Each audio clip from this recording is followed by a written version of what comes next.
चलो तो प्यारे बच्चों, आज हम क्या पढ़ेंगे? आज हम स्फेरिकल मिरर के बारे में पढ़ेंगे यूजिंग दी। मैं जब भी पढ़ाऊंगा ना, ये पूरा का पूरा सेक्शन मैं ऑर्डिनरी साइन कन्वेंशन के साथ पढ़ाऊंगा। आप लोग को प्रॉब्लम सॉल्व करना है, कोऑर्डिनेट साइन कन्वेंशन में कर सकते हो, कोई डाउट है तो पूछ लेना। ऑर्डिनरी, हालांकि कोऑर्डिनेट साइन कन्वेंशन शायद आपके बोर्ड एग्जाम्स के लिए इंपॉर्टेंट है, पर मैंने समझा दिया है, उसको एक बार प्रैक्टिस करना है। डाउट होगा तो हो सकता है एक सेशन ले लें, कोई दिक्कत नहीं। बट मैं ऑर्डिनरी क्यों यूज कर रहा हूँ? क्योंकि ऑर्डिनरी में बस हमको दो ही कंडीशन देखना चाहिए। एक तो पहली बात, दोनों कन्वेंशंस में पहली बात ये है कि कंडीशंस क्या है? बेसिकली ऑब्जेक्ट्स और ऑब्जेक्ट डिस्टेंस या object size are objects are taken as real. Objects को हमेशा रियल ही लेंगे। जब भी किसी भी चीज को ऑब्जेक्ट लेंगे उसको रियल ही लेंगे। दूसरा है, real is positive, virtual is negative. ठीक है? और रियल क्या होता है? जो कन्वर्जिंग रेज से प्रोड्यूस हो। वर्चुअल क्या होता है? जो डाइवर्जिंग रेज से प्रोड्यूस हो। ठीक है? ये बेसिकली चीज है। थर्ड केस क्या है? Real is are is inverted और वर्चुअल इज अपराइट। आपका ये किसी का बार बार बज हो रहा है। आप सबको अपने आप को म्यूट कर लो, आप अपने आप को सबको म्यूट कर लो। ठीक है? जिसको पूछना होगा वो म्यूट ऑफ करके पूछ के फिर वापस म्यूट कर देना। ठीक है? तो इसका मैंने फॉर्मूला बताया था, एक निमोनिक बताया था। क्या है?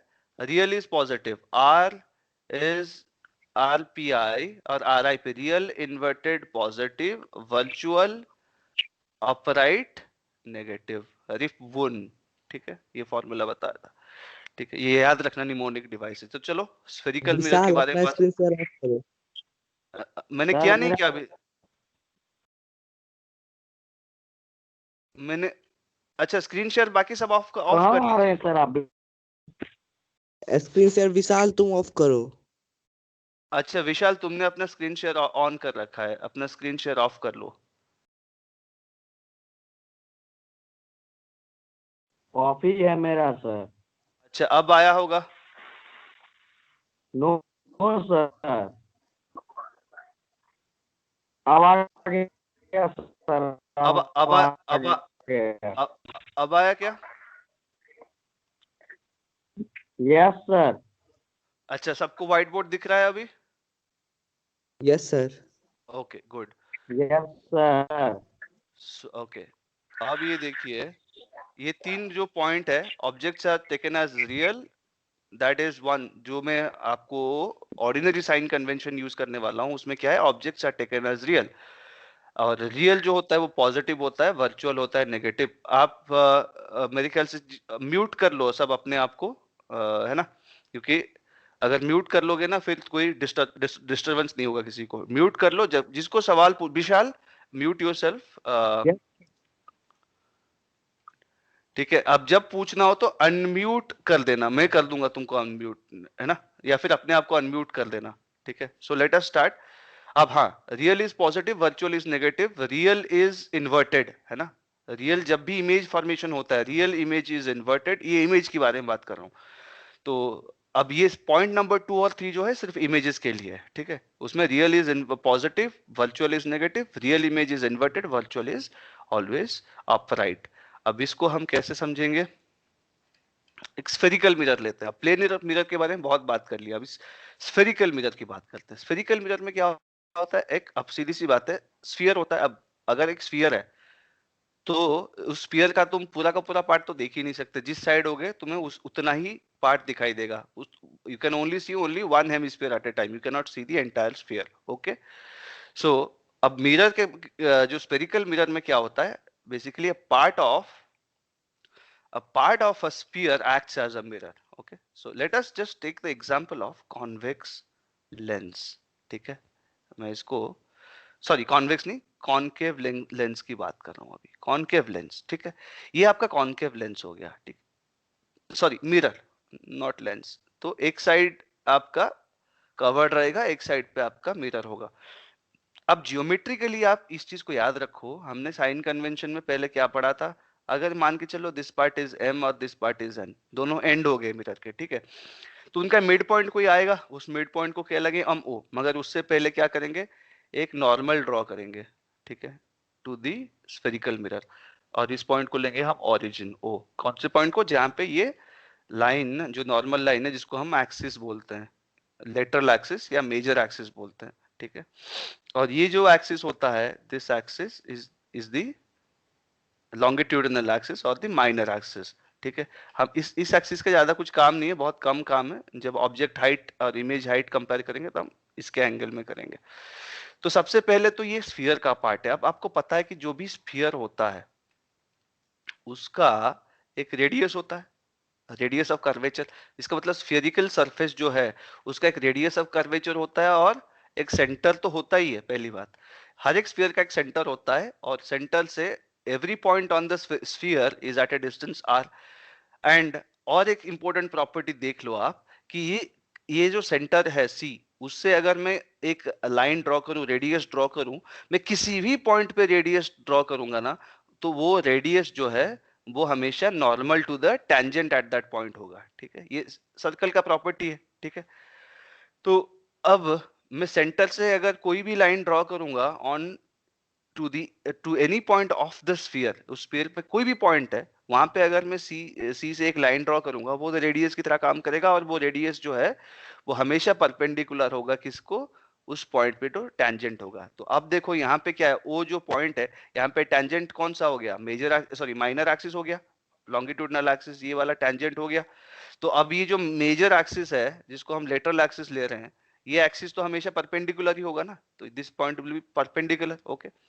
सो लेट अस से, अब हाँ दूसरी बात, इसका अब रेडियस क्या होगा कि स्फेरिकल लेंस है, ठीक है, ये स्फेरिकल लेंस है, तो इसका रेडियस होगा एक सेंटर ऑफ कर्वेचर भी होगा, इसको हम सेंटर ऑफ कर्वेचर या सेंटर ही बोल दो। सेंटर क्या होगा, मान के चलो ये सेंटर है इसका, if this point is the centre, मैं इसको सेंटर को थोड़ा और दूर लेता हूँ, ठीक है, इसीलिए लेता हूँ क्योंकि हमको बहुत सारी चीजें दिखानी है। मैं इसको मैग्नीफाई भी कर लेता हूँ थोड़ा सा, ठीक है। मान के चलो इस पॉइंट को हमने ले लिया सेंटर, अगर सेंटर लिया तो सीओ कितना होगा या ओसी, सारे मेजरमेंट हमको पोल से करना है, चाहे कोऑर्डिनेट सिस्टम हो चाहे आपका ऑर्डिनरी हो। तो ओसी इज आर, हमको पता है। अब डेफिनेटली अगर ये स्फेरिकल सरफेस है, एम ओ एन एक स्फेरिकल सरफेस है जिसका हम एक सर्कुलर है या आर्क वाला दिखाते हैं, अगर 2D में दिखा रहे हैं तो एक आर्क की तरह दिख रहा है, वो part of a circle, but actually वो एक स्फीयर है, स्फेरिकल सरफेस का पार्ट है। तो उसका मिड पॉइंट ओ है। अब सी से हमने ओ को ड्रॉ किया तो डेफिनेटली एक तो ओ सी आर होगा, और दूसरी बात O C, the line O C will be perpendicular to, let us suppose that this point is M dash और this point is N dash. मतलब अगर मैं एन को ज्वाइन करूंगा हॉरिजॉन्टली इस एक्सिस, मेजर एक्सिस के साथ, सॉरी माइनर एक्सिस के साथ, तो मुझे एन डैश मिलेगा और एम बन जाएगा एम डैश। तो एम डैश और एन डैश, तो ओ सी किससे परपेंडिकुलर होगा, O C is perpendicular to M dash and N dash, ठीक है। इतना तो हमको समझ में आ गया, प्रॉपर्टी ऑफ स्फीयर। अब ओ सी आर है, अब हमको क्या करना है, यहाँ पे ये देखना है कि मान के चलो ऑब्जेक्ट है ओ, ऑब्जेक्ट को हम ए लेते हैं, ठीक है, let us take the object as A, ठीक है। अब ए से एक रे आ रहा है, टकरा रहा है, कहां पे टकराएगा, यहां पे टकराएगा, इस, let us just say that ये पॉइंट है पी, जहां पे टकरा रहा है पॉइंट पी, ठीक है। मगर अगर मैं सी और पी दोनों को ज्वाइन करूंगा, ठीक है, अगर ऐसा है कि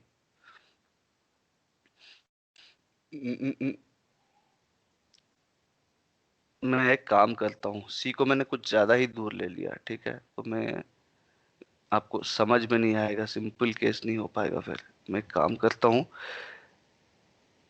ए को एक्सचेंज कर देता हूँ पॉइंट्स को, ठीक है, बाकी सब बराबर है, कोई दिक्कत नहीं। ये पॉइंट हो गया सी और ये पॉइंट हो गया ए, मैं इसको ए लेता हूँ, इसको सी लेता हूँ, ठीक है। तो अब ए से मान के चलो एक रे आया, कहाँ पे गिरा, पी पे गिरा, ठीक है, स्ट्राइक कर रहा है वहां। अब स्ट्राइक कर रहा है तो पी पे जो नॉर्मल होगा, अगर इस जो सरफेस हम ले रहे हैं एम ओ एन वाला जो स्फेरिकल मिरर ले रहे हैं, अगर P पे मैं नॉर्मल ड्रॉ करूंगा, टेंजेंट तो ठीक है, इस डायरेक्शन में टेंजेंट हो जाएगा, ये तो सब मतलब बहुत कॉमन सेंस है। तो इसका परपेंडिकुलर किधर होगा? पास करेगा C से, क्योंकि C से कोई भी लाइन अगर हमें ड्रॉ करना है, अगर C से कोई भी लाइन ड्रॉ करेंगे हम to any point on MON, that will always be radius and that will be perpendicular to the tangent और perpendicular to the surface at that point, ठीक है। अब ये जो है C, अब ये एंगल मान के चलो थीटा हो गया।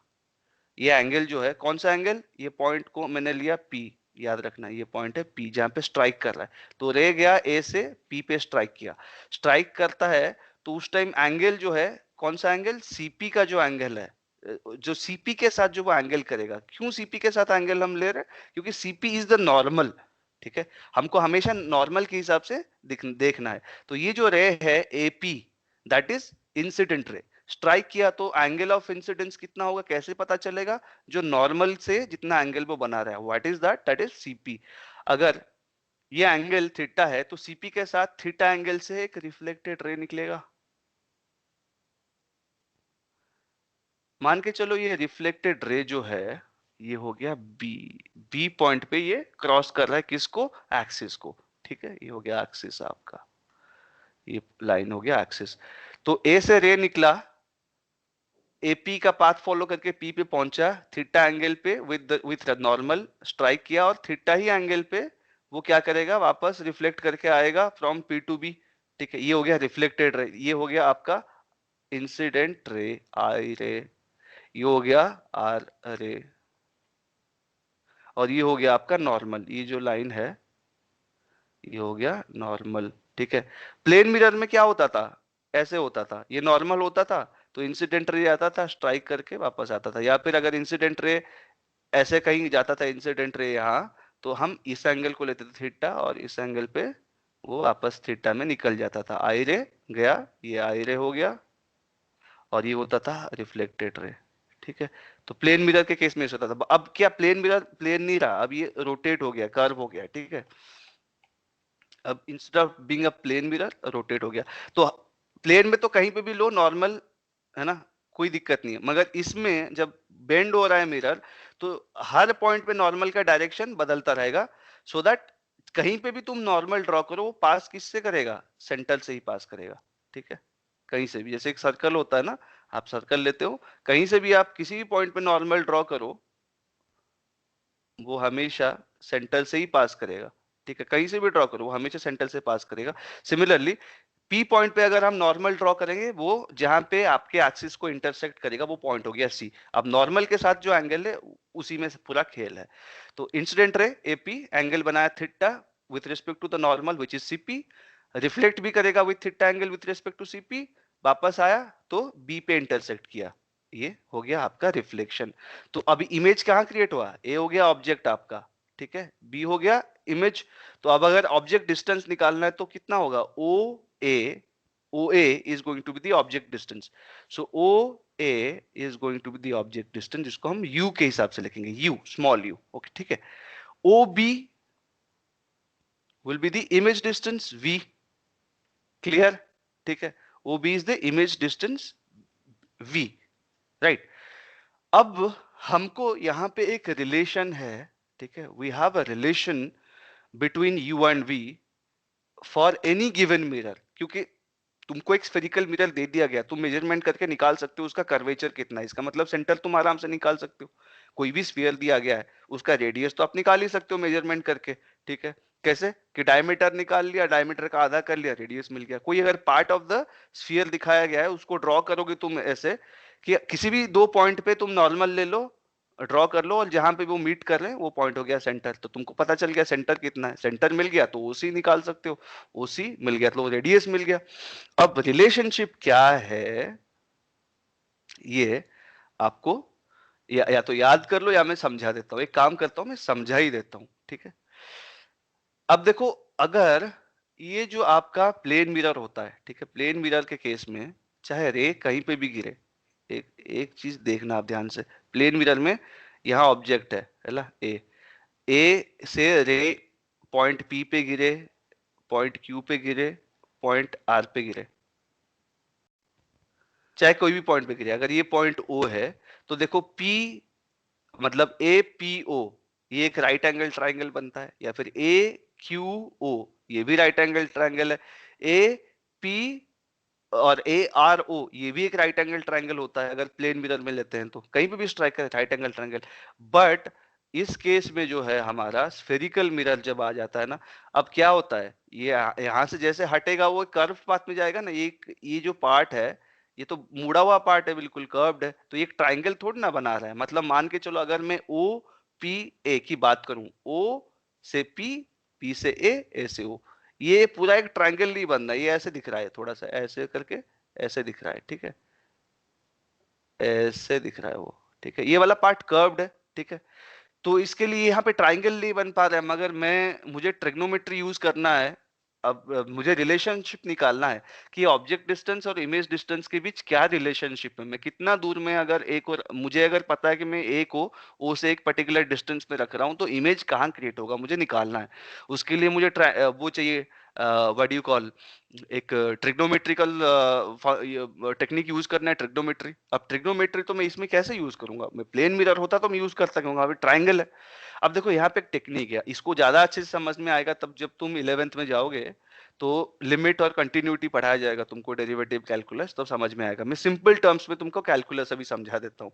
तो कैलकुलस में क्या करते हैं ना, बहुत बड़ा चीज हो गया तो हम डेफिनेटली उसके साथ डील नहीं कर पाएंगे, बट अगर उसको इतना छोटा कर दें कि वो हमारे जो हम चाहते हैं उसके अंदर आ जाए, तो उसी को कैलकुलस कहते हैं और कुछ नहीं। Small variations, very small variation, इसका मतलब अगर ओपी को मैं छोटा ही रखूं, मतलब मान के चलो स्फेरिकल मिरर का एक बहुत छोटा सा हिस्सा ही मैं यूज कर रहा हूं, अगर ओपी को मैं बहुत ही छोटा रख रहा हूं, सीधी सी बात है, कोई भी सर्कल का कोई पार्ट ले लो, उसमें दो पॉइंट, अगर ए पॉइंट हो गया पी, एक पॉइंट हो गया क्यू, ठीक है, इन दोनों को मैं जितना करीब लेके आऊंगा तो उन दोनों का बीच का जो कर्व है वो लगभग स्ट्रेट लाइन जैसा बिहेव करेगा कि नहीं करेगा, करेगा। कोई भी बड़ा सर्कल है, मान के चलो, ये मैंने दिखाया भी था एक वीडियो में, आप उसको देख सकते हैं। ये एक सर्कल है, यहाँ पे पॉइंट मान के चलो, यहाँ पे O है, ठीक है, और यहाँ पे P है, ठीक है। अब सीधी सी बात है, O टू P जो है जो पाथ है, जो कर्व है, ये स्ट्रेट लाइन नहीं है, मगर मैं अगर P को घुमा के O के बिल्कुल नजदीक ले आऊंगा, ठीक है, तो कैसा बन जाएगा, ये ऐसे बन जाएगा, ये हो गया O, ये हो गया P, तो इसको मैं as a straight line segment deal कर सकता हूं। तो for a very small part OP behaves as a straight line, तो हो गया हमारा काम। ठीक है, पूरा का पूरा मैं कहीं पे भी अगर मीटर बहुत बड़ा है तब तो शायद नहीं कर पाऊंगा, मगर अगर मैं O से P को छोटा रखूं, O टू P जो डिस्टेंस है उसको मिनिमम रखूं, तो OP will become a triangle, ठीक है। तो अब ट्राइंगल बनेगा तो कैसे बन जाएगा, उस चीज को फिर से ड्रॉ कर लेते हैं। अब सीधी सी बात है, ये हो गया आपका A, ठीक है। अब किसी का शायद कुछ मैसेज आया, आई थिंक सर एक्चुअली मेरा बैटरी खत्म हो गया है, so sorry sir, Vishal has left I think, कोई दिक्कत नहीं, उसका बैटरी खत्म हो गया है, तो अरे पहले से थोड़ा सा प्रिपेयर करके रखो ना, अब उसमें मैं, ओके फाइन फाइन, मैं उसको टेक्स्ट कर देता हूँ, ओके, थोड़ा प्रिपेयर्ड होके रहना चाहिए, है ना। अब ओके फाइन, अभी आप लोगों को समझ में आ रहा है, अर्नव और स्वाति आई थिंक आप दोनों ही हैं, समझ में तो आ ही रहा होगा अभी तक जो चल रहा है। कोई डाउट है तो तुरंत पूछो।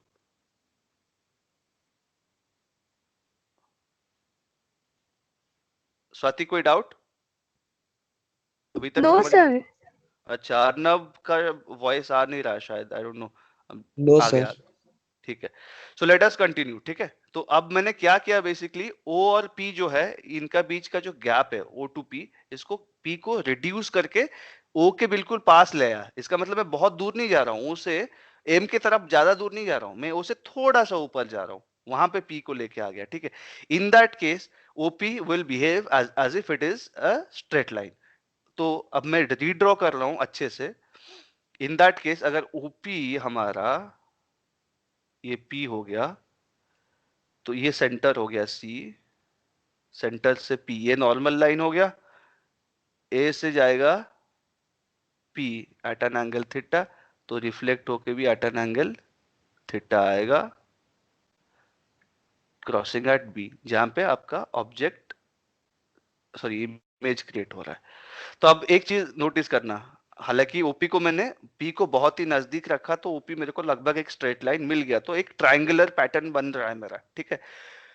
बट ऑल्सो एक चीज और नोटिस करना है कि सी टू पी जो है वो रेडियस है, पहले से बताया कि कोई भी पी भी स्फीयर के ऊपर है, ओ भी स्फीयर के ऊपर है, इसका मतलब CP will be almost will be exactly equal to, that means CP is equal to OC. तो CP is equal to OC, क्यों? क्योंकि पी और ओ दोनों वो स्फीयर के ऊपर है और सी सेंटर है। मैंने सिर्फ ये किया है कि पी को बस नजदीक ले आया ओ का। अब इस केस में ये चीज नोटिस करो, अगर मैं ये वाला जो एंगल है, कौन सा एंगल? पी ए ओ, इसको मैंने अल्फा ले लिया। पी सी ओ, इसको मैंने ले लिया गामा। और पी बी ओ, इसको ले लिया मैंने बेटा, ठीक है।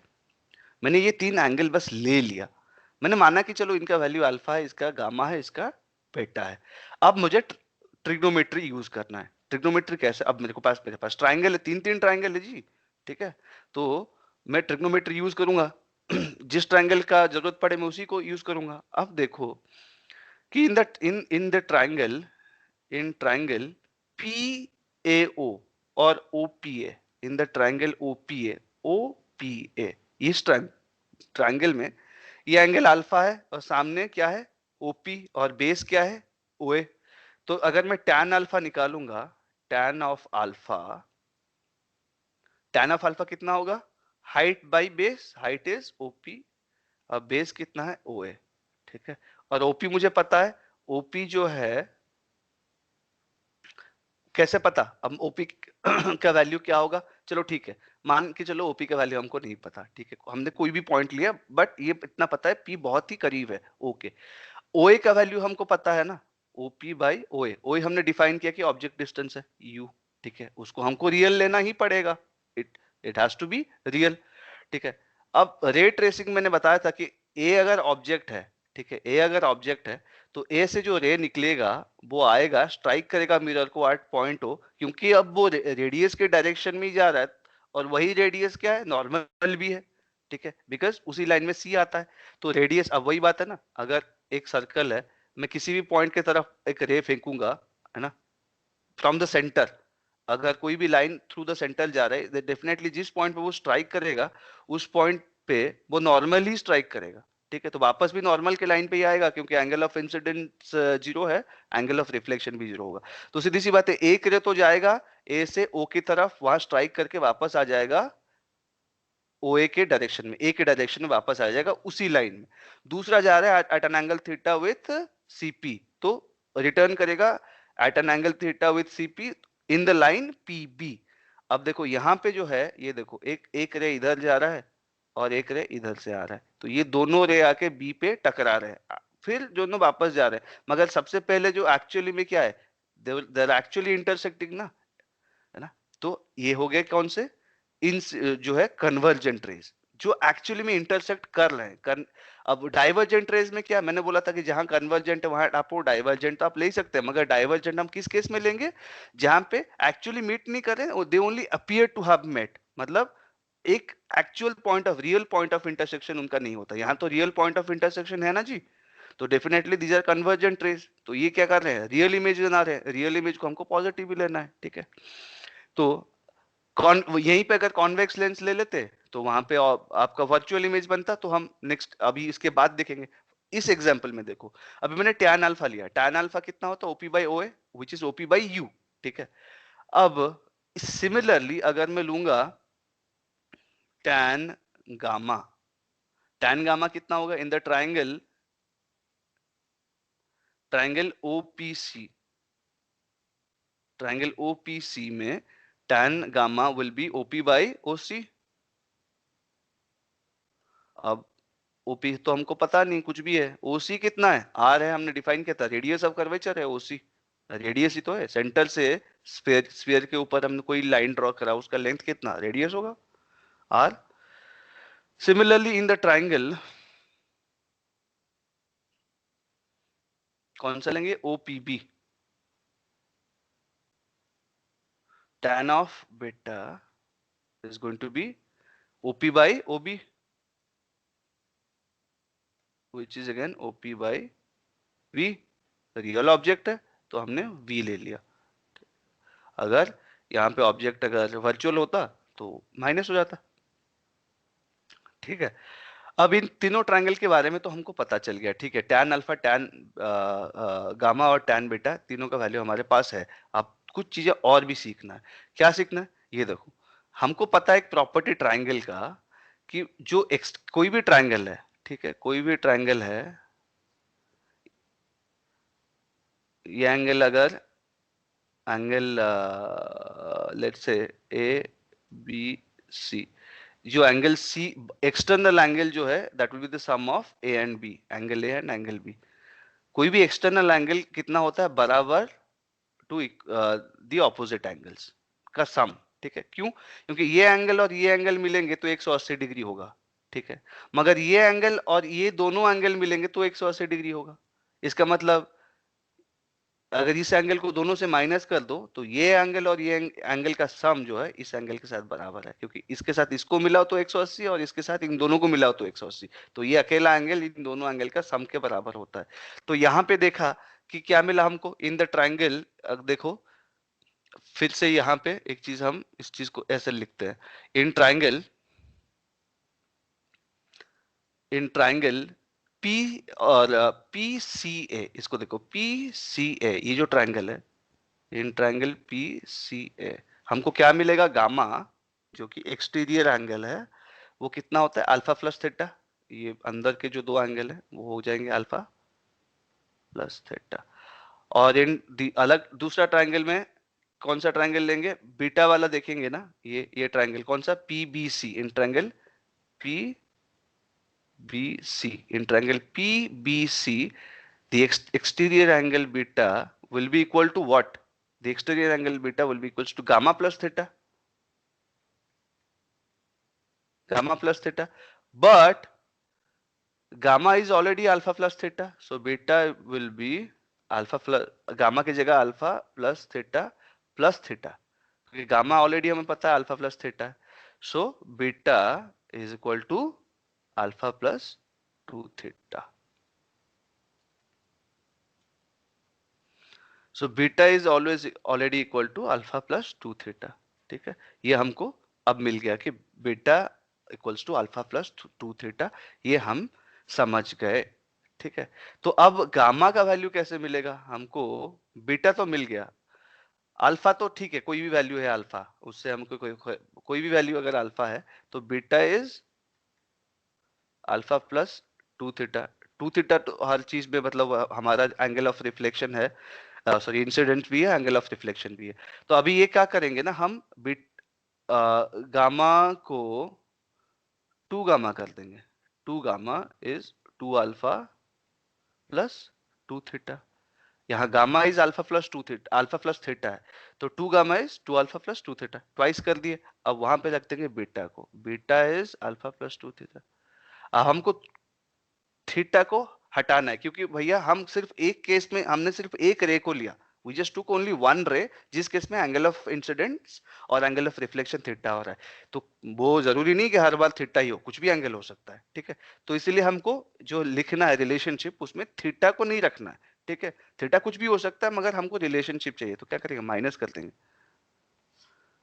2 गामा माइनस बीटा, कितना होगा? 2 थीटा माइनस हो गया, cancel, 2 alpha minus alpha is alpha. So ये रिलेशनशिप में हमको मिल गया अल्फा बीटा और गामा के बीच।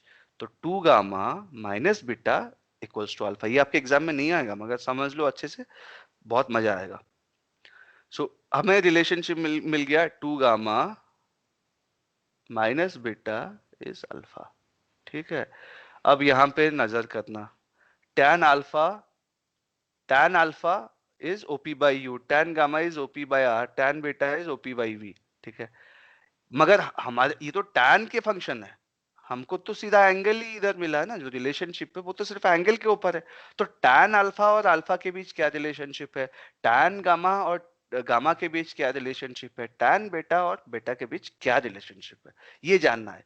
हमारे पास एक कंडीशन है कि जो पॉइंट P है हमारा वो O के बिल्कुल नजदीक है। इसका मतलब चाहे एंगल अल्फा हो, चाहे एंगल बेटा हो, चाहे एंगल गामा हो, तीनों एंगल बहुत ही छोटे होंगे, क्योंकि अब जैसे जैसे एंगल ये P ऊपर बढ़ता रहेगा तो ये एंगल बड़े होंगे। अगर वही बात है, इसमें कोई सर्कल और स्ट्रेट लाइन वाली बात ही नहीं है। अगर मेरा एक्चुअली मिरर के केस में भी देखा जाए, अगर ये एक्चुअली मिरर का ही केस है कोई, और यहाँ पे सेंटर है, कोई भी पॉइंट ले लो, किसी भी पॉइंट पे मैं जैसे जैसे ये पॉइंट P है, अगर ये पॉइंट O है, तो P को मैं ऊपर बढ़ाऊंगा तो एंगल बढ़ता रहेगा, और जितना नीचे करूंगा, अगर P को बिल्कुल यहीं लूंगा तो एंगल जो है छोटा होगा। तो मुझे P को इतना नजदीक रखना है कि अल्फा बेटा और गामा तीनों जो एंगल है वो छोटे होंगे। अगर ये तीनों छोटे हुए तो tan अल्फा और अल्फा के बीच क्या रिलेशनशिप है? That means for small value of alpha, what is the relationship between tan alpha and alpha? Similarly, what is the relationship between tan beta and beta for small values of beta, or for small values of gamma, what is the relationship between tan gamma and gamma? ये कैसे पता चलेगा? इसको खैर इसका तो limit में ही prove होगा कैलकुलस यूज करके, बट मैं तुमको ये चीज बता देता हूँ इधर। लेट मी जस्ट, मेरा कैलकुलेटर सबको दिख रहा होगा अभी, है ना? Yes sir. ओके, मान के चलो मैं डिग्री में लेता हूँ, ठीक है, डिग्री डिग्री ही लेता हूँ। एंगल, ठीक है, मैं कोई भी एंगल लूंगा। For example let me say that the angle is 0.001 degree, 0.001 degree. उसका मुझे क्या लेना है? टैन, ठीक है। अगर मैं टैन लूंगा तो ये वैल्यू कितना आ रहा है, ये समझ में आ रहा है आप लोगों को? नहीं समझ में आ रहा है तो बेसिकली e⁻⁻5 मतलब 1.745 इंटू 10⁻⁻5, ठीक है। तो क्या हो रहा है? तो 0.005, सॉरी, tan ऑफ 0.001, ये कितना आ रहा है मेरा? इसको नोटिस करो। मैंने एग्जांपल क्या लिया, यहाँ पे मैं लूंगा एंगल थीटा और यहाँ पे लूंगा tan थीटा, ठीक है। अच्छा, इसको मैं डिग्री, अच्छा डिग्री में करूंगा तो थोड़ा प्रॉब्लम हो सकता है आपको, क्योंकि एक्चुअली एंगल जो मेजरमेंट हम कर रहे हैं वो रेडियन में करना है, ठीक है। तो रेडियन अगर लेना है, क्योंकि जो फॉर्मूला है आपका, ये जो एक फॉर्मूला आपका है, कौन सा फॉर्मूला ये, अगर मैं इसको ऐसे देखूं कि ये जो आपने ट्रिग्नोमेट्रिक फॉर्मूला यूज किया होगा कि सर्कल का ये जो आर्क है ए बी, ओ पॉइंट पे सर्कल का आर्क है ए बी, और ये एंगल अगर थीटा है और रेडियस आर है, तो वाट ये अगर लेंथ है, अगर ए बी जो आर्क है उसका लेंथ एल है, तो relationship L is R times theta. ये आपको बेसिक जियोमेट्री में पढ़ा दिया, मेंसुरेशन होता है उसमें पढ़ा चुके होंगे लोग। तो एल इज आर थीटा, तो यहाँ पे थीटा जो हम यूज करते हैं ना, वो हम कन्वर्ट करते हैं रेडियन में, ठीक है। रेडियन में कन्वर्ट करते हैं, डिग्री में नहीं करते, ठीक है। क्यों? क्योंकि रेडियन से करेंगे तब जाके वो हमको लेंथ देगा, ठीक है। तो ये formula L equals to R theta formula use करने के लिए हमको क्या करना पड़ेगा? रेडियन में वैल्यू लेना पड़ेगा। हालांकि इधर भी नजदीक आ रहा है, क्योंकि tan ऑफ 0.001 लिए, यहाँ पे क्या है tan, अगर मैं e⁻⁻5 जो है एंड में, इसका मतलब क्या है कैलकुलेटर में? e⁻⁻10⁻⁵। इस चीज को हम ऐसे कर सकते हैं ना, कैलकुलेटर को हटाओ, गूगल पे हिसाब करते हैं। tan ऑफ, मैं इधर लिखता हूं 0.001,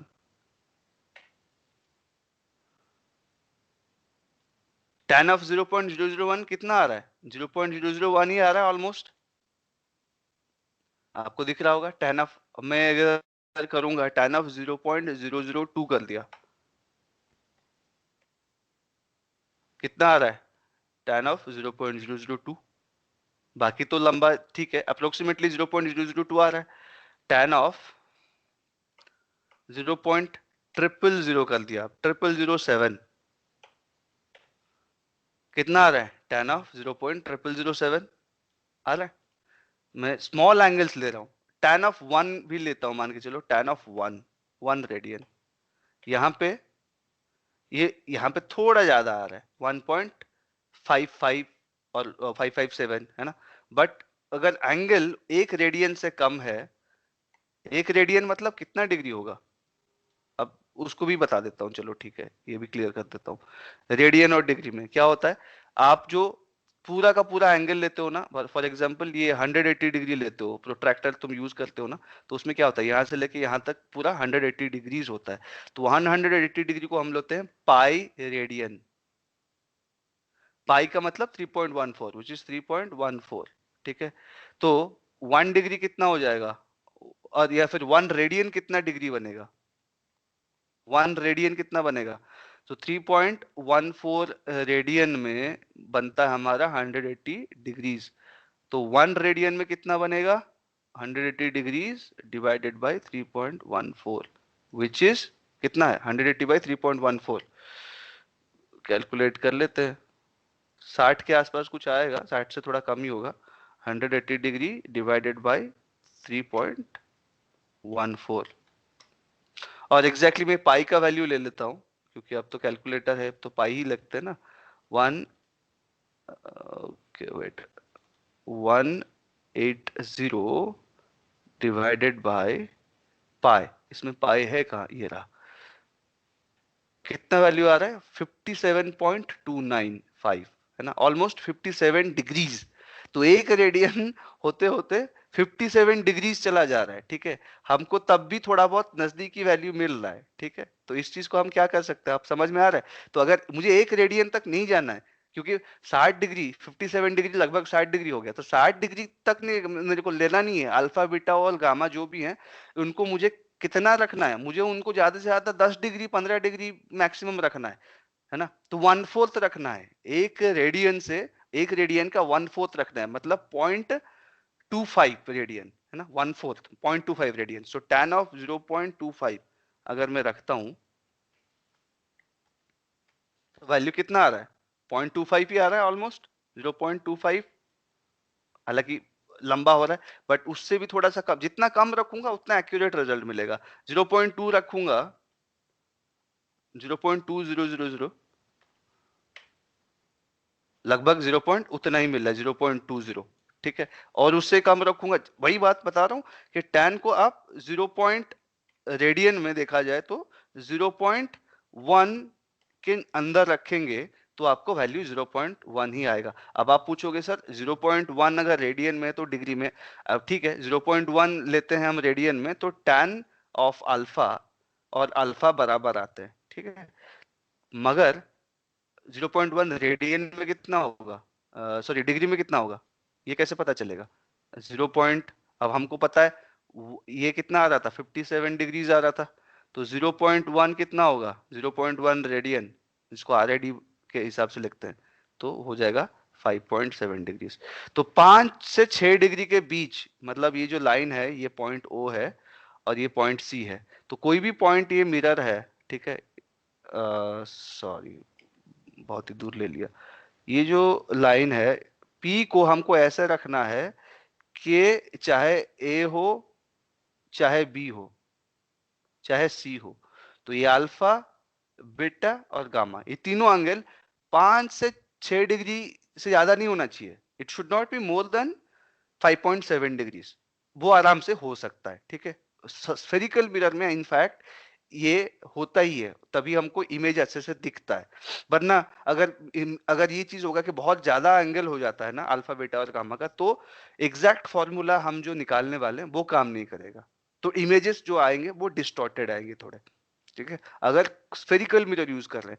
मगर अगर हम प्लेन मिरर यूज कर रहे हैं, तो प्लेन मिरर में तो कोई फर्क ही नहीं है, क्योंकि परफेक्ट ट्रायंगल तो हमको हर जगह मिल ही रहा है ना, तो हम कहीं पे भी जाएं तो ट्रायंगल तो हमको मिल रहा है, तो एग्जैक्ट ट्रिग्नोमेट्रिक फंक्शन तो हर जगह काम करेंगे ही करेंगे, उसमें कोई डाउट ही नहीं है, तो हमको इतना अप्रोक्सीमेशन करने की जरूरत नहीं है। This is called approximation. तो आपको हम समझ में आ गया कि अल्फा बीटा और गामा तीनों को अगर हम छोटा रखेंगे, तीनों को अगर छोटा रखेंगे, तो tan अल्फा का value will be almost equal to alpha, will यहाँ पे ऑलमोस्ट इक्वल टू लिखेंगे, almost equals to gamma, tan beta will almost be equal to beta, ठीक है। ये हमको अप्रोक्सीमेट वैल्यूज मिल गया, तो इसी चीज का हम इस्तेमाल करेंगे। ये जो सेक्शन हमको मिला, ये जो सेक्शन हमको मिला ना, इसी का हम इस्तेमाल करेंगे किसमें, सीधा इसी में पुट कर देंगे लाके। हमको पता है 2 alpha minus beta equals to 2 alpha, sorry 2 gamma minus beta is alpha. So यहाँ पे ट्वाइस ऑफ गामा, गामा का वैल्यू क्या है OP by R, so 2 into OP by R minus beta का वैल्यू क्या है OP by V, OP by V, alpha का value क्या है ओपी बाई यू। ठीक है, तो अब देखो ये जो है इससे क्या पता चला, ओपी तो दोनों साइड है, कैंसिल कर लो। तो 1/u इज, मैं 1 ये वाला साइड को पहले लिख रहा हूं, तो 1/u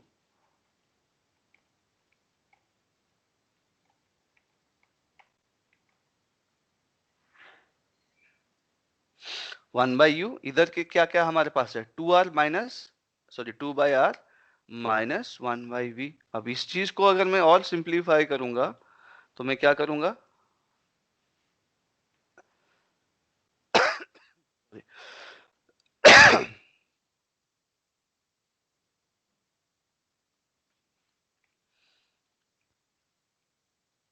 इस चीज को मैं अगर और सिंप्लीफाई करूंगा, ये जो पार्ट है क्या मिलेगा मुझे 1/u,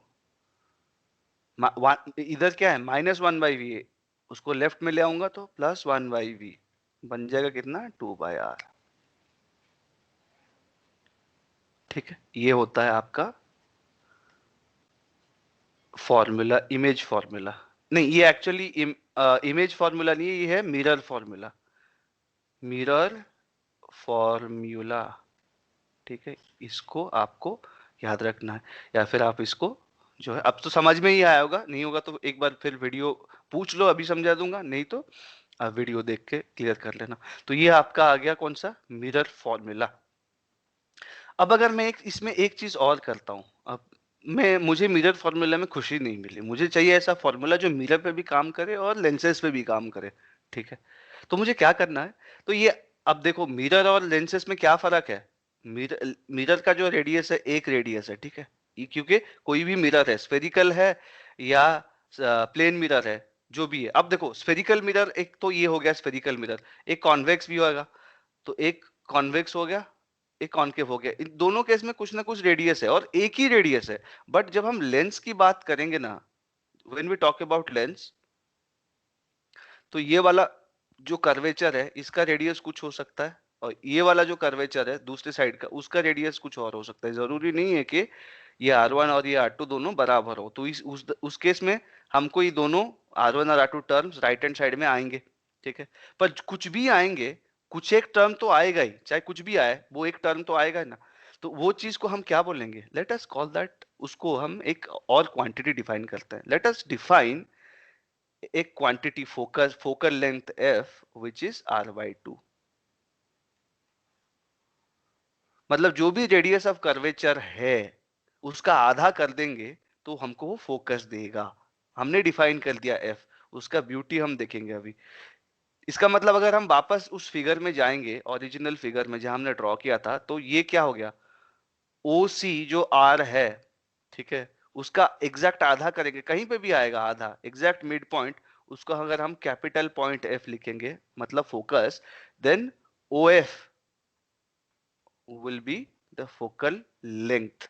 ठीक है, तो सेंटर और पोल दोनों के एग्जैक्ट में जो पॉइंट बीचों बीच आता है उसको हम फोकस बोलेंगे, और फोकस का जो डिस्टेंस है from the pole along the axis is called focal length। ठीक है, तो अब हम फोकस को तो डिफाइन कर दिए, उसका फायदा क्या हुआ हमको, अब ये देखो, अब फिर से अगर लिखेंगे 1/u plus 1/v equal to, अब 2/r ना लिख के मैं इसको 1/r/2 लिख सकता हूँ, और अगर ऐसा लिखा तो 1/r/2 का मतलब 1/f। तो अब फॉर्मूला बन गया 1/u plus 1/v is 1/f।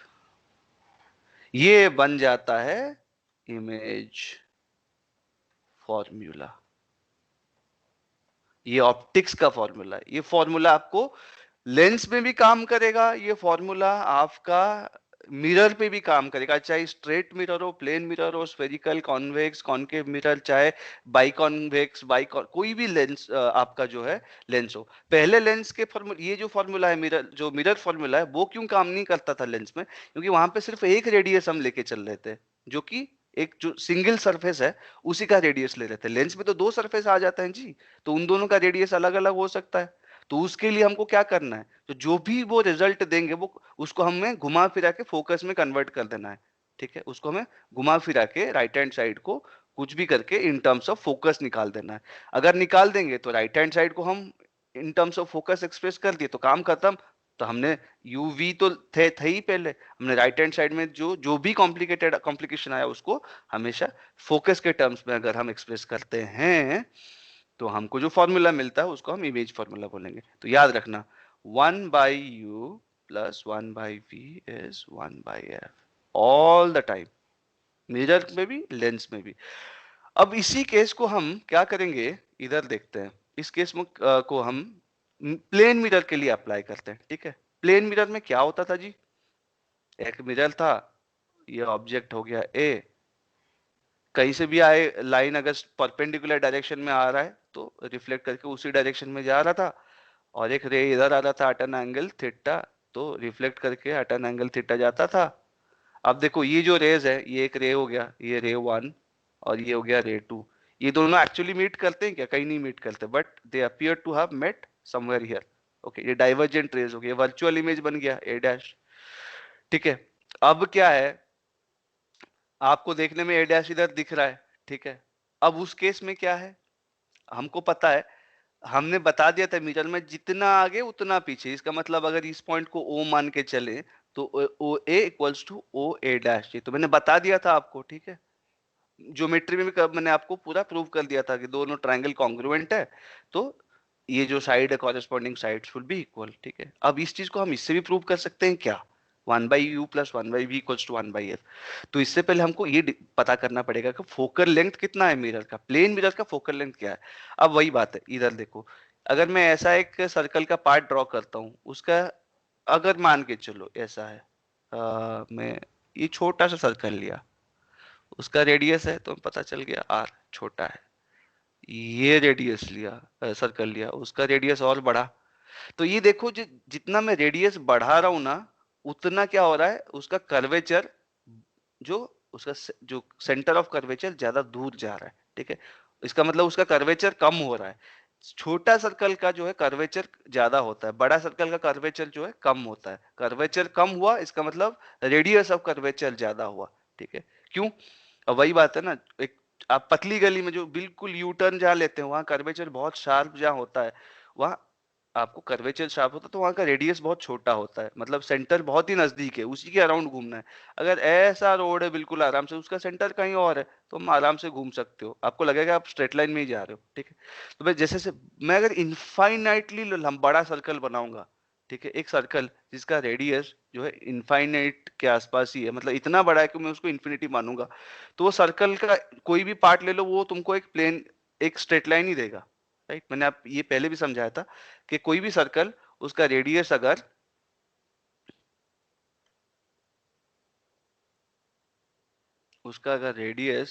अगर इंफिनिटी में है कहीं, तो वो सर्कल का कोई भी आर्क आप ले लो, वो लगभग स्ट्रेट लाइन ही आपको मिलेगा। तो अगर सर्कल की जगह स्फीयर ले लूं, उसका रेडियस में इनफाइनाइट की तरफ ले लूं, तो उसका जो सरफेस आएगा वो प्लेन ही आएगा।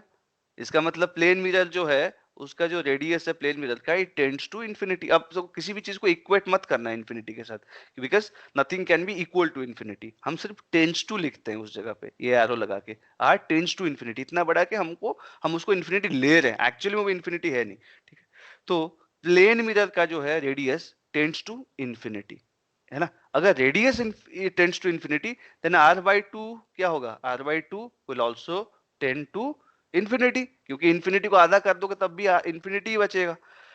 r/2 कितना है, हमें पता है कि r/2 इज f। f क्या है, हमने डिफाइन किया कि r/2 को हमने f फोकल लेंथ ही डिफाइन किया। इसका मतलब प्लेन मिरर का फोकल लेंथ कहाँ है, कितना है, इन्फिनिटी है। तो कोई भी चीज, अगर वही बात है इधर, अब 1/u plus 1/v is 1/f, 1/u plus 1/v is 1/f, 1/f क्या है, हमने डिफाइन किया कि r/2 को हमने f फोकल लेंथ डिफाइन किया। इसका मतलब प्लेन मिरर का फोकल लेंथ कहाँ है, कितना है, इन्फिनिटी है। तो कोई भी चीज अगर वही बात है, इधर अब f टेंड्स टू इन्फिनिटी, तो इसको हम क्या करेंगे, उसी फॉर्मूला में पुट करेंगे।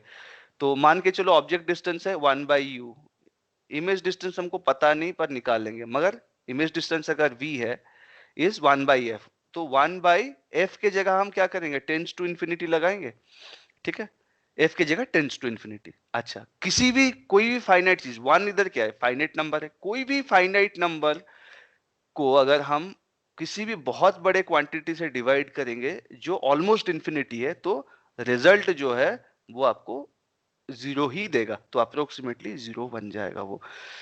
तो इसको हम क्या लिख सकते हैं, वही बात है ना, अगर 1/5 है, अगर 1 में 10 कर दिया तो और छोटा हो जाएगा, उसी चीज को 1/100 कर दिया तो और छोटा हो जाएगा, 1/1000 कर दिया और छोटा हो जाएगा, ऐसे करते करते 1 something so big that it is almost infinity, ठीक है, तो क्या होगा, वो जीरो ही होगा। तो ये वाला साइड जो है 1/टेंड्स to infinity is equal to zero, so 1/u plus 1/v equals to zero हो गया, ठीक है, क्योंकि 1 टेंड्स टू इन्फिनिटी कितना होता है, जीरो। अब इस केस में क्या होगा, 1/u is equal to -1/v, 1/v को मैं इस साइड राइट हैंड साइड ले आया, इन दैट केस क्या होगा, दोनों को पलटा दूंगा, u इक्वल्स टू -v। अब वही चीज तो मैंने इधर निकाला था ना, OA equals to OA dash, actually तो माइनस होना चाहिए, क्यों, ये वर्चुअल है, बताया था ऑब्जेक्ट तो हमेशा पॉजिटिव रहेगा रियल, मगर ये इमेज वर्चुअल है, तो इसका जो डिस्टेंस है, इमेज डिस्टेंस, वो नेगेटिव हो जाएगा, तो OA equals to -OA dash. अब यहाँ क्या आया, u इक्वल्स टू -v बराबर। तो ये जो फॉर्मूला है ये रियल के लिए भी काम करता है, सॉरी प्लेन मिरर के लिए काम करता है, स्फेरिकल, कॉन्वेक्स, कॉनकेव या लेंस कुछ भी है, उस सब के लिए एक ही formula, 1/u plus 1/v is 1/f, ये लिखना चाहे तो लिख लो, और ये भी साथ में लिखना कि f इक्वल्स टू r/2।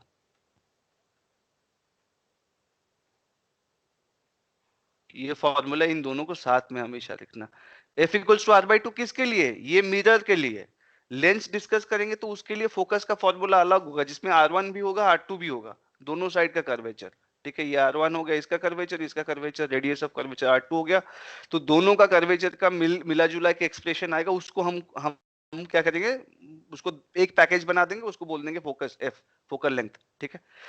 अब देखो एक चीज और, इधर हम फॉर्मूला समझ गए, 1/u plus 1/v equals to r, ठीक है। अब मैं फिर से एक लेता हूँ कॉन्वेक्स, सॉरी कॉनकेव, कॉनकेव लेता हूँ, फिर मैं होगा कॉन्वेक्स के लिए एक्सिस ले लिया, तो ये मैं सेंटर, सबसे पहले सेंटर लो और फिर ले लो पोल, नहीं सब, या तो सबसे पहले पोल ले लो फिर ले लो सेंटर, आपको पता है पोल से सेंटर का डिस्टेंस हो गया रेडियस, और उनके बीचों बीच क्या है, फोकस, ठीक है, जो पॉइंट है, तो इधर क्या है, OC is R, OF is F, focal length, ठीक है।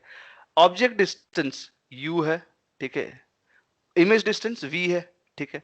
अब मैंने एक ऑब्जेक्ट रखा U पे, तो मुझे पता है कि इमेज डिस्टेंस कैसे मिलेगा, 1/u plus 1/v is 1/f, इसको सॉल्व करेंगे ना, इसको सॉल्व करके v निकालेंगे तो हमको मिल जाएगा कि इमेज डिस्टेंस कहाँ पे होगा या इमेज कहाँ फॉर्मेशन होगा।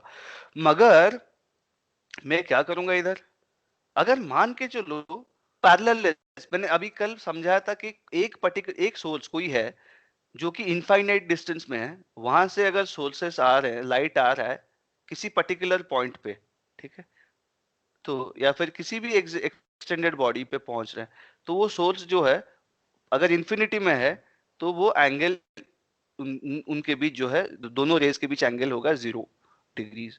अगर 0 एंगल है तो मान के चलो दोनों पैरेलल रेस है, ठीक है, ये मैंने आपको बताया था। अभी इस फैक्ट को याद रखना, इसका प्रूफ मैंने बताया था कि अगर वही बात, इसका प्रूफ मैंने क्या बताया था कि एक एंगल यहाँ है, मान के चलो ये सोर्स है, ये फिक्स्ड है, आपने फिक्स्ड हाइट रखा h, ठीक है, ये आपने ले लिया हाइपोटेन्यूज, ठीक है, या इसका हाइट h ना रखे आप परपेंडिकुलर ले लो, नॉर्मल ट्रिग्नोमेट्री जिसमें पढ़े हो, p परपेंडिकुलर, b बेस हो गया, ये हो गया हाइट h।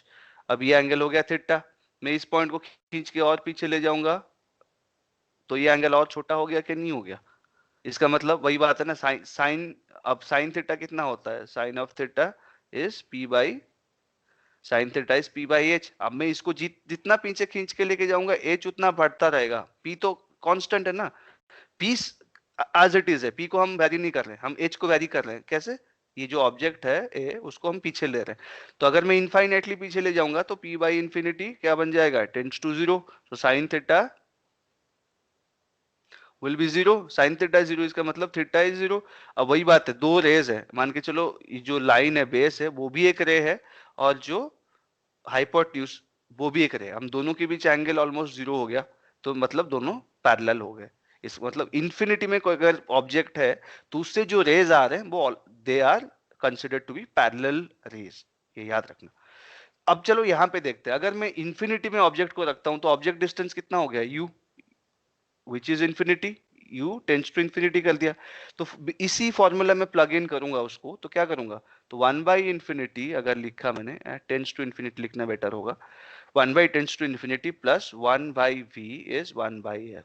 ठीक है, अब इसका मतलब क्या हुआ, one by tends to infinity जो है ये जीरो हो जाएगा, so zero plus one by V is one by F. इसका मतलब क्या हुआ, one by V is one by F. इसका मतलब क्या हुआ, v इज f।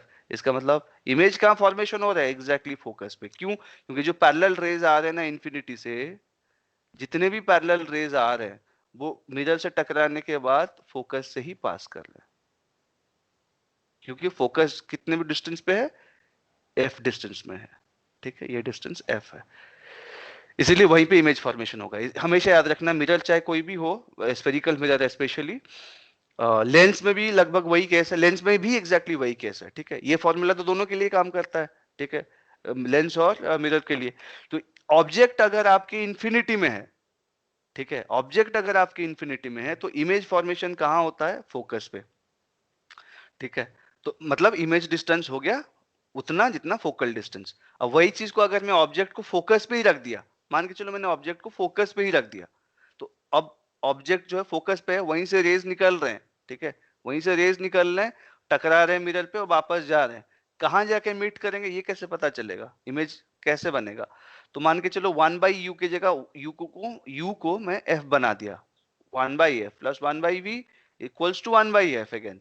ठीक है, लेफ्ट हैंड साइड में वन बाई यू की जगह में वन बाई एफ कर दिया, तो क्या होगा, वन बाई एफ और वन बाई एफ दोनों साइड से कैंसिल हो गया, तो one by V is zero. अगर वन बाई वी जीरो है तो वी टेंड्स टू इंफिनिटी, इसका मतलब इमेज बनेगा इंफिनिटी में कहीं जाके। ठीक है, इसका मतलब वही है कि फोकस से निकलते वाले जितने भी रेज हैं वो इंफिनिटी की तरफ जाएंगे, और इंफिनिटी से जो रेज आते हैं वो टकरा के फोकस के थ्रू जाएंगे। वही बात है ना, पाथ तो सेम है कहीं भी, चाहे आपका रोड वही है, रोड ऐसा है, चाहे कोई भी इधर से आए या कोई इधर से है, मुड़ना दोनों को है। ठीक है, तो वही बात है कि इंफिनिटी से रेज आ रहे हैं, पैरेलल रेज, इंफिनिटी से रेज आ रहे हैं तो पैरेलल ही होंगे विद द एक्सिस, वो टकराएंगे मिरर में, चाहे फोकस कोई भी हो तो फोकस से ही पास करेंगे, कहीं पे भी फोकस है फोकस से ही पास करेंगे। अगर फोकस पे ही आपने ऑब्जेक्ट को रख लिया तो रिफ्लेक्शन के बाद जो इमेज फॉर्मेशन होगा वो इंफिनिटी में होगा, क्योंकि उसी पाथ को ट्रेस करेंगे। मतलब पहले इधर आ रहे थे, टकराने के बाद फोकस में जा रहे थे, अब फोकस में से रेज जा रहे हैं, टकराने के बाद इंफिनिटी में जा रहे हैं। ठीक है, अब समझ में आ गया होगा ये चीज कि कैसे होता है। अब हम कॉन्वेक्स मिरर की बात करेंगे। अच्छा, कॉनकेव मिरर में एक चीज और देखना है, आपका चम्मच का जो एक्सरसाइज आपने किया था वो मैं आपको समझा देता हूँ। ये चम्मच का कॉनकेव वाला पार्ट में ले रहा हूँ आपका। ठीक है, कॉनकेव फेस, जो आपके तरफ जो केव वाला फेस है उधर आप ले रहे हैं। तो सीधी सी बात है, सबसे पहले पोल, फिर आएगा सेंटर, सेंटर और पोल के बीचों बीच आएगा फोकस, ये आपको हर बार करना है। अब अगर मान के चलो ऑब्जेक्ट जो है सेंटर ऑफ कर्वेचर से दूर है, मतलब सेंटर ऑफ कर्वेचर से ही दूर है, ठीक है, तो यहाँ पे कोई भी पॉइंट है, अब सीधी सी बात, एक्सटेंडेड ऑब्जेक्ट्स की बात करेंगे तो एक्सटेंडेड, अब ये भी चलो दिखा देते हैं, पहले ये देखते हैं, ये एक एक्सटेंडेड ऑब्जेक्ट है, इसी का एग्जांपल हम देते हैं। एक्सटेंडेड ऑब्जेक्ट है, ये ए है और ये पॉइंट क्या है आपका बी है। तो पहले तो एक रेस जो है डायरेक्ट आएगा, इस लाइन में टकरा के वापस इसी लाइन में वापस चला जाएगा। ठीक है, वो एक ही बात है। अब मेन चीज इंटरेस्टिंग बात क्या है, बी का, है ना। अब बी के ट्रेस करना हमको, बी के कि बी कैसे बिहेव करेगा, तो कैसे अब पता चलेगा, बी को अगर ट्रेस करना है तो कैसे पता चलेगा। टेक्निक है कि पहले तो दो चीजें हैं। पहला चीज, बी को आप पोल तक लेके आएंगे, रे जो है बी से पोल तक आएगा। अगर जो भी एंगल करेगा थीटा, उसी एंगल से वो वापस जाएगा रिफ्लेक्ट करके, ठीक है। एक रे तो ये हो गया, ठीक है। अब आया समझ में, ठीक है। सीधी सी बात है, एक तो आपको पता ही है कोई भी एंगल थीटा से अगर सेंटर बी का हाइट तो फिक्स है, बी से ओ तक का जो डिस्टेंस वो भी फिक्स है, तो एंगल भी फिक्स हो गया। तो जो भी एंगल आएगा आपको कैलकुलेट करने की जरूरत नहीं है, बस सेंस से समझ में आ जाएगा। जो भी एंगल होगा बी ओ ए, जो भी एंगल होगा ए ओ, और लेट से दिस इज ये जो डिस्टेंस है इसको हम मैं मान के चलता हूं एक्स, कुछ भी ले लो, तो बी ओ एक्स ये जो एंगल होगा वो इतना ही होगा, थीटा ही होगा। लॉ ऑफ रिफ्लेक्शन, क्योंकि ये तो नॉर्मल है ना, axis itself is the normal, और आप इस पॉइंट पे फोकस करवा रहे हो। दूसरी बात ये देखो कि अगर मैं पैरेलल रे एक ड्रॉ करूंगा, अगर बी से एक रे पैरेलल आ रहा है, मान के चलो कोई भी रे इन्फिनिटी से आ रहा है मगर बी से पास कर रहा है, इसका मतलब वो तो हमेशा एक्सिस का पैरेलल ही रहेगा। तो बी से अगर जो रे जा रहा है पैरेलल और टकरा रहा है कि कहां पे, मिरर में कहीं पे भी, तो पैरेलल रे टकराएगा मिरर पे तो कहां से पास करेगा जी, फोकस से ही पास करेगा। करा के नहीं करेगा, करेगा। अब ये दोनों जो रेज हैं, ये अगर R1 हो गया और ये R2 हो गया, वाकई में कहीं मीट कर रहे हैं ना, they are actually meeting somewhere. तो ये क्या हो गया, रियल इमेज हो गया। तो यहाँ पे बनेगा बी डैश, तो उसके बिल्कुल परपेंडिकुलर, क्योंकि बी से बी ए जो है that is perpendicular to the axis, so B dash से जो भी आएगा इमेज का ए डैश, वो भी परपेंडिकुलर टू द एक्सिस होना चाहिए। तो बी से एक परपेंडिकुलर ड्रॉ कर लो, जहां मीट करेगा वो ए डैश होगा। तो अब मिल गया आपको, ए बी तो इधर मिल गया जो कि ऑब्जेक्ट है, और इधर क्या मिल गया, ए डैश बी डैश। अब देख रहे हो दोनों जो है इन्वर्ट हो गया, इमेज रियल इमेज इन्वर्ट होता है। क्यों, टकराने के बाद जो है अगर दोनों कन्वर्ज करते हैं तो जिस डायरेक्शन से निकलते हैं उसके जो साइड होता है एक्सिस का, जिस साइड से निकलते हैं दोनों रेस, उसके नीचे ही जाके मतलब दूसरे साइड पे मीट करते हैं। मतलब जो इमेज का हेड होता है, टॉप पार्ट होता है, सॉरी ऑब्जेक्ट का जो टॉप पार्ट होता है, वहां से जो रेस निकलते हैं, वो अगर रियल इमेज फॉर्म करना है उनको, तो वो कहाँ मिलेंगे रिफ्लेक्शन के बाद, जो एक्सिस है मेजर एक्सिस, उसके नीचे ही मीट करेंगे। नीचे मीट करेंगे, ऊपर से निकले थे नीचे मीट करेंगे, तो ऑब्जेक्ट हो गया इन्वर्टेड। इसका मतलब हमेशा रियल इमेज जो है इन्वर्टेड होता है। इसीलिए आप चम्मच में अपना जो कॉनकेव साइड में अपने आप को देखेंगे ना, तो आपका इमेज जो है हमेशा इन्वर्टेड मिलेगा। मगर एक कंडीशन है जहां पे ये चीज पॉजिटिव, मतलब जहां पे अब इमेज जो है इन्वर्ट नहीं होगा और ना ही रियल इमेज होगा। कैसे पता चलेगा ये बताओ। मान के चलो चम्मच है, चम्मच का एक मिरर का तरह काम कर रहा है, इसको हम स्फेरिकल मिरर मान लेते हैं, ठीक है। मान लेंगे तो उसका एक पर्टिकुलर रेडियस ऑफ कर्वेचर होगा, एक सेंटर होगा, इसका मतलब एक फोकल पॉइंट भी होगा, या फोकस जिसको बोलते हैं फोकस। तो फोकस का एक पर्टिकुलर डिस्टेंस में वो रहेगा, ठीक है। अब हम इस चीज को ऐसे देख लेते हैं, मिरर इक्वेशन से देख लो। अब तो यहां से तुमको समझ में आ गया कि इमेज फॉर्मेशन रियल का कैसे होता है। अब अगर 1/u plus 1/v is 1/f, ठीक है, ये फॉर्मूला मुझे पता है, ठीक है। कॉनकेव का फोकस हमेशा पॉजिटिव होता है, याद रखना, क्योंकि रियल फोकस होता है, एक्चुअली पॉइंट है। कॉन्वेक्स का जो है फोकस नेगेटिव होता है। वो क्यों होता है बताएं, क्योंकि कॉन्वेक्स में कोई भी रे आता है ना, अगर कोई रे टकराएगा तो इधर चला जाएगा, तो उसको लगेगा कि वो यहीं से कहीं से आ रहा है, ठीक है। पैरेलल रेज आएंगे स्पेस का इंफिनिटी से, तो रिफ्लेक्ट करने के बाद वो क्या करेंगे, वो किसी एंगल पे रिफ्लेक्ट होंगे, पता उनका ऐसा लगेगा, वर्चुअल एक फोकस बनेगा वहां पे कि यहाँ से आ रहे हैं ऐसा लगेगा। एक्चुअली में इस साइड में तो आ ही नहीं रह सकती हूँ क्योंकि इधर तो रफ है, बट हमें वर्चुअल इमेज मिलेगा, इसीलिए उसका फोकस जो है नेगेटिव है। मगर कॉनकेव में पॉजिटिव है, रियल इमेज पॉजिटिव फोकस, ठीक है।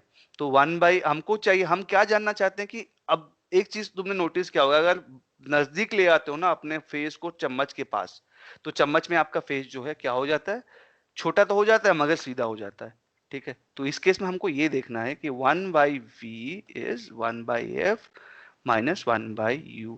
अगर देखो इस केस में क्या है, मैं आपको फॉर्मूला को थोड़ा मैनिपुलेट करके दिखा रहा हूँ मैथमेटिक्स से। 1/u plus 1/e is 1/f, तो 1/f is 1/f, sorry 1/v is 1/f minus 1/u, that implies 1/v is, अब इनको मैं नॉर्मल करूंगा तो कैसे uf, दोनों फ्रैक्शन को एक साथ एक बना दूंगा, merging both the fractions. UF है ना, तो एफ टाइम्स एफ के लिए चाहिए यू और यू को चाहिए एफ। अब 1/v is u minus F by U F. तो अगर मुझे v चाहिए होगा तो मैं क्या करूंगा, v is u times f by u minus F. आया समझ में? अब इस केस में देखो, दो ये तो u और u तो पॉजिटिव लेते हैं हम, ठीक है, हमेशा मैंने बताया ऑब्जेक्ट डिस्टेंस को हमेशा पॉजिटिव लेना है। और कॉनकेव मिरर है हमारा, तो f क्या है, अगर मैं कॉनकेव मिरर ले रहा हूं तो f क्या होता है, फोकस पॉजिटिव होता है, फोकल लेंथ हमेशा कॉनकेव मिरर में, क्योंकि रियल फोकस होता है वो। अब u माइनस एफ ये पॉइंट है, अगर u माइनस एफ ये अगर पॉजिटिव है, मतलब ग्रेटर देन 0 है, तो हमारा v पॉजिटिव होगा, मतलब v रियल होगा। अब रियल होगा तो इन्वर्टेड होगा, जिसे हमने देखा। मगर अगर u minus F is less than 0, इसका मतलब u is less than f, इसका मतलब ऑब्जेक्ट डिस्टेंस जो है फोकस से कम है, तो क्या होगा, ये पूरा फ्रैक्शन नेगेटिव हो जाएगा। इसका मतलब v जो है वो हो जाएगा less than 0। v less than 0 मतलब v नेगेटिव, v नेगेटिव मतलब वो है वर्चुअल, वर्चुअल मतलब वो सीधा हो जाएगा। इसीलिए हमको फेस सीधा दिखता है कब, जब आपका ऑब्जेक्ट डिस्टेंस जो है वो फोकस से कम होता है। इसका मतलब अगर मैं फिर से ड्रॉ करता हूं, अगर फिर से मैं आपका एक एक्सिस लिया, कॉनकेव मिरर ले लिया, ठीक है, यहाँ सेंटर है उसका, ये पोल है, हो गया, ये हो गया सेंटर, ये हो गया फोकस, ठीक है। अगर फोकस में कोई चीज रखता तो उसका इमेज हमको पता है यहाँ स्ट्राइक करता और वापस इंफिनिटी में चला जाता, मगर फोकस से अंदर रखूंगा, फोकस में नहीं रखूंगा मैं, पोल और फोकल पॉइंट इन दोनों के बीच कहीं रखता हूं ऑब्जेक्ट को, तो क्या होगा, ये जो टकराएगा ना, अब देखो साफ समझ में आ जाएगा आपको, ज्योमेट्री से समझ में आ जाएगा। अब मान के चलो किसी भी पॉइंट पे टकरा रहा है, ये पॉइंट को मैं P मान लिया, टकरा रहा है। अब C से P के लिए जो लाइन हम ड्रॉ करेंगे वो होगा नॉर्मल। C से P तक जो लाइन ड्रॉ, ये मैं बार बार टेढ़ा कर रहा हूं, अरे यार दिन भर पढ़ाते पढ़ाते थक चुका हूं, इसीलिए हाथ भी सीधा नहीं चल रहा। चलो ठीक है, यहां से A से निकलेगा रे, ठीक है, P पॉइंट पे स्ट्राइक करेगा तो रिफ्लेक्ट करना है उसको, एंगल ऑफ इंसिडेंट कितना हो रहा है, थीटा। और C और P जो लाइन है आपका, ये क्या है, नॉर्मल है ना जी, ये वाला लाइन जो है नॉर्मल है। अगर मैं इसको मैं एक काम करता हूँ, अच्छे से ड्रॉ करता हूँ, ये आपको देखना बहुत जरूरी है। मैं क्या करता हूँ, फिर से एक स्ट्रेट लाइन ड्रॉ करता हूँ और यहाँ पे एक कर्वेचर लेता हूँ, ठीक है, ये पॉइंट हो गया O, यहाँ पे मान के चलो उसका सेंटर ऑफ कर्वेचर है, तो बीच में होगा फोकस। हमने रखा ऑब्जेक्ट को फोकस और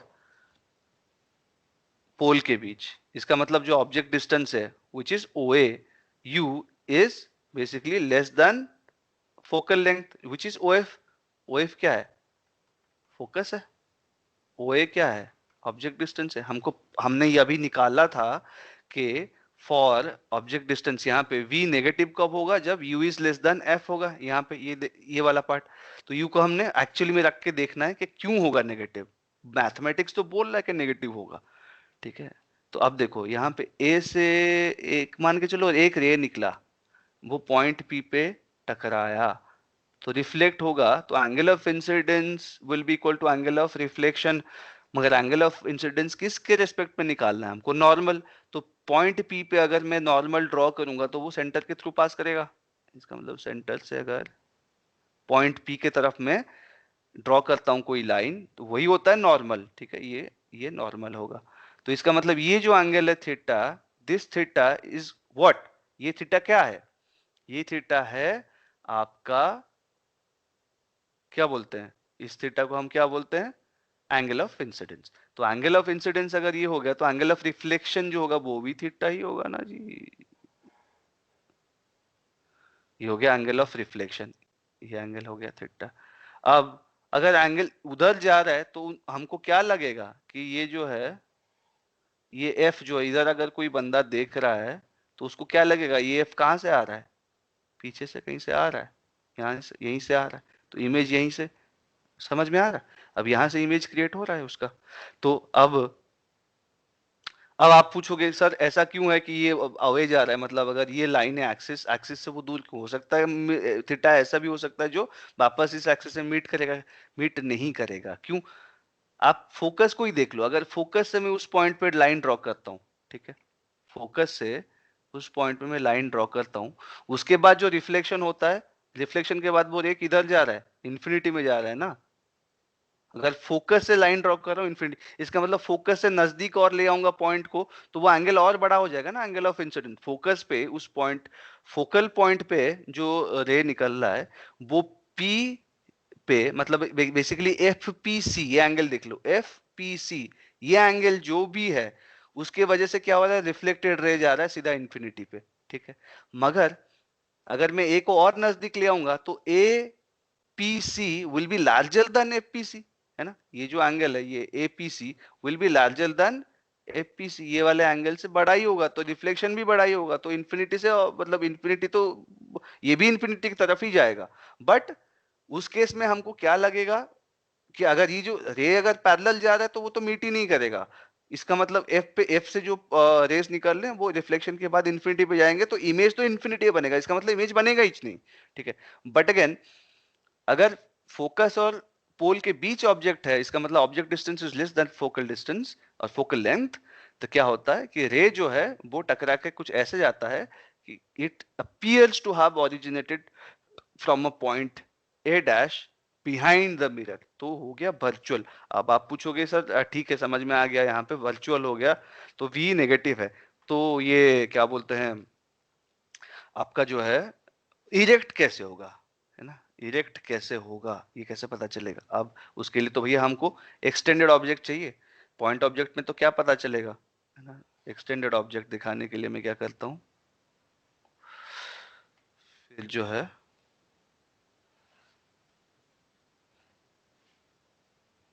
मैं यहाँ पे बना देता हूँ, ये पॉइंट हो गया ओ, ये पॉइंट हो गया सी, ये पॉइंट हो गया बीच में और थोड़ा बीच एफ, यहाँ पे मैंने लिया ए बी, ये हो गया ए और ये हो गया बी। एरो क्यों दिखा रहा हूं, दिखाने के लिए कि सीधा कौन सा डायरेक्शन में आता है, ठीक है। तो ए तो अब समझ में आ गया, ए से जो निकलेगा यहां से ए, एक तो ए इधर टकराएगा तो वापस उधर से जाएगा तो इस लाइन में चला जाएगा। अब ए का काम खत्म, ए के लिए हमको सिर्फ एक ही, हमको पता है ए इस एक्सिस पे कहीं ना कहीं है, ठीक है। बेसिकली बी से निकला हुआ रे जहां इंटरसेक्ट करेगा वहीं हमारा ऑब्जेक्ट हमको मिल जाएगा।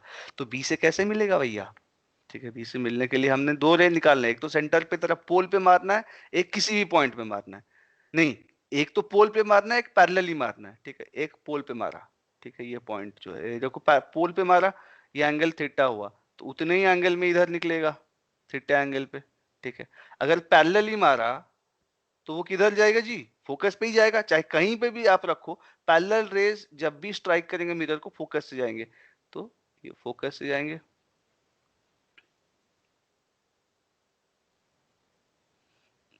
ये फोकस से होते हुए निकल जाएगा, स्ट्रेट लाइन मान के चलो, मेरे हाथ से बन नहीं रहा आज। तो अब देखो ये दोनों रेज जो होंगे ना, ठीक है, ये दोनों रेज जो होंगे ये डाइवर्जेंट होंगे, ठीक है, ये डाइवर्जेंट रेज होंगे और ये यहीं कहीं जाके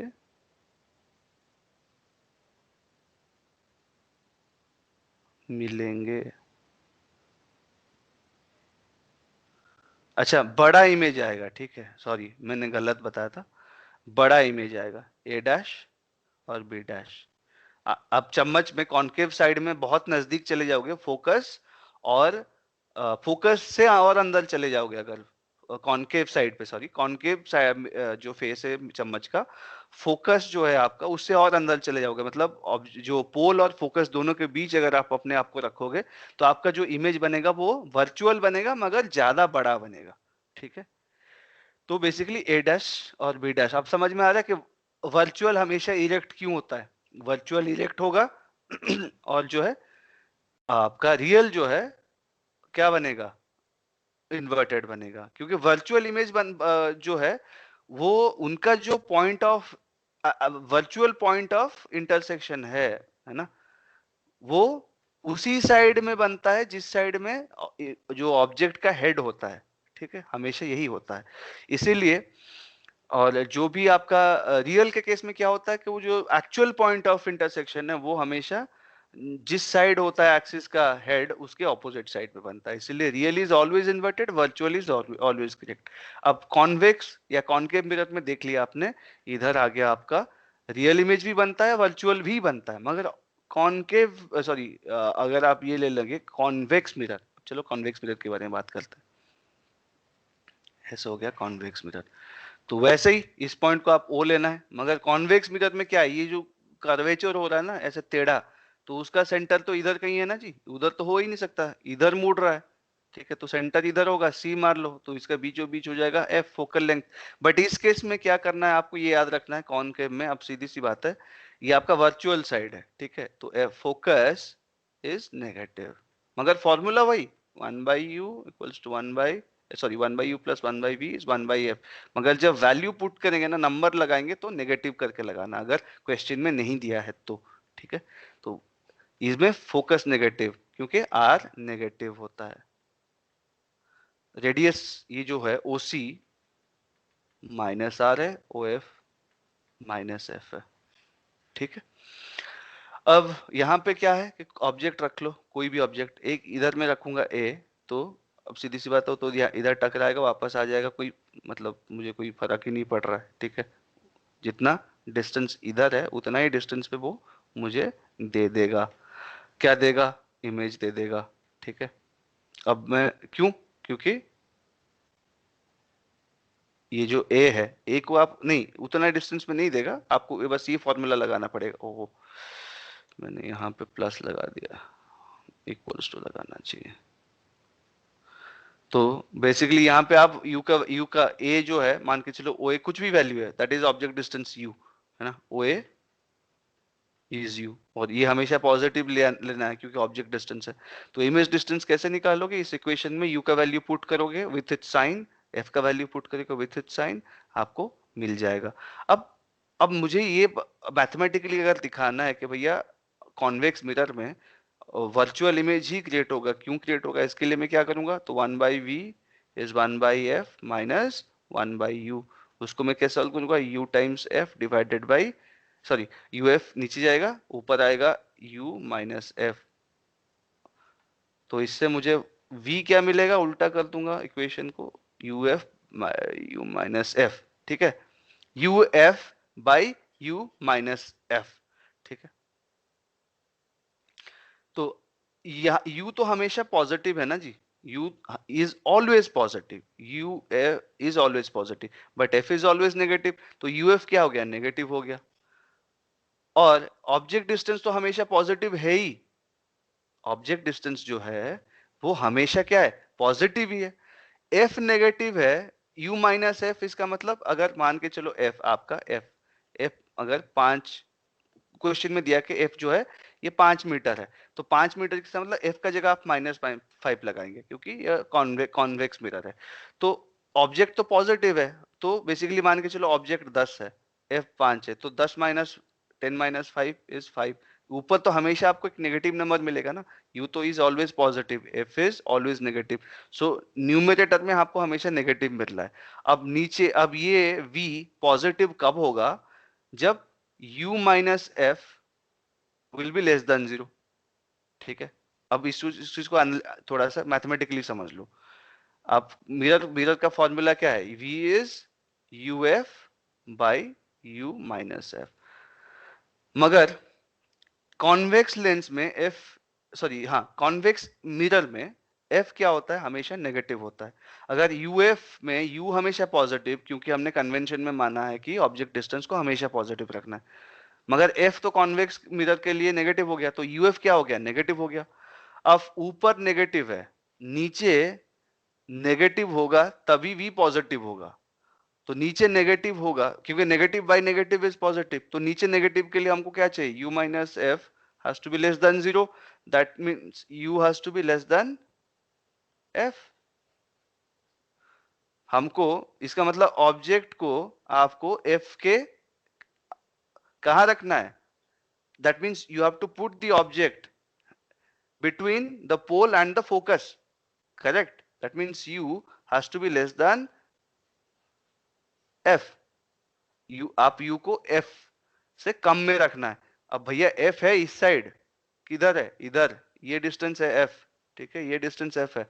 वो ऑब्जेक्ट को इधर कहां घुसाओगे भाई, मिरर टूट नहीं जाएगा, नहीं घुसा सकते। तो u लेस देन f तो हो ही नहीं सकता, it is impossible to happen. इसीलिए कॉन्वेक्स में आपको हमेशा वर्चुअल इमेज ही मिलेगा, ठीक है। मगर हाँ एक चीज है, तो इस साइड अगर जैसे कि यहाँ है, जितना डिस्टेंस f है उतना ही डिस्टेंस अगर फोकस है वहां पे, यहाँ पे एक पॉइंट लूंगा f डैश अगर लिया, जितना डिस्टेंस ओ एफ, एफ जितना डिस्टेंस पे है उतना ऑपोजिट डायरेक्शन f डैश लूंगा। वहां पे अगर कोई ऑब्जेक्ट रखूंगा, है ना, ऑब्जेक्ट रखा मैंने, ठीक है, तो ये ऑब्जेक्ट डिस्टेंस कितना हो गया जी, u इज f, या u is minus f actually, क्योंकि f तो नेगेटिव है और u पॉजिटिव है, तो u इज माइनस f। तो अगर इस इक्वेशन में पुट करूंगा तो 1 by minus f plus 1 by v is 1 by f, that implies क्या हुआ, क्या होगा आप अब सोच के बताओ। That means 1 by v is 1 by f plus 1 by f, that implies v is 1 by f plus 1 by is 2 by f, sorry इधर गलत हो गया।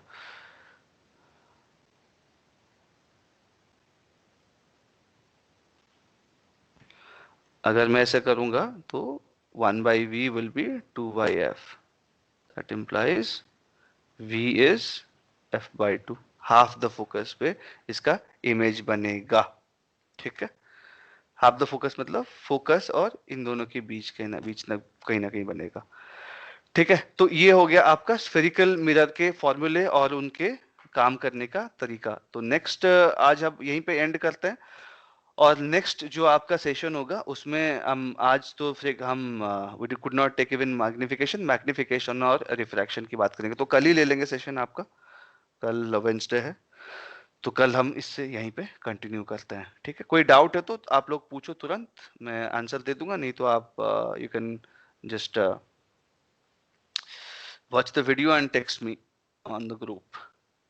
कोई डाउट स्वाति? No sir.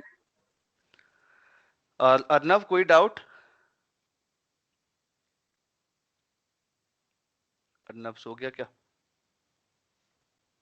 ये कौन सा है यार, बैकग्राउंड, चूज बैकग्राउंड इफेक्ट, किसने शायद बैकग्राउंड चिपका दिया है, उसको मुझे चेंज करना पड़ेगा, ठीक है। एनीवेज अर्नब से आवाज नहीं आ रही अभी, तो फिलहाल हम यहीं पे एंड करते हैं सेशन, और कोई डाउट होगा तो आप लोग मुझे टेक्स्ट कर सकते हैं और मैं आंसर दे दूंगा। नेक्स्ट क्लास में हम और ज्यादा प्रोग्रेस करेंगे, मैं थोड़ा टाइम निकालूंगा आज, बहुत ज्यादा बिजी था, हालांकि शेड्यूल कर लिया था class, but I was a little bit busy with other things too. Alright then, have a good night and let me know if you have any other doubts, okay. Good night Swati, good night Arnab, good night.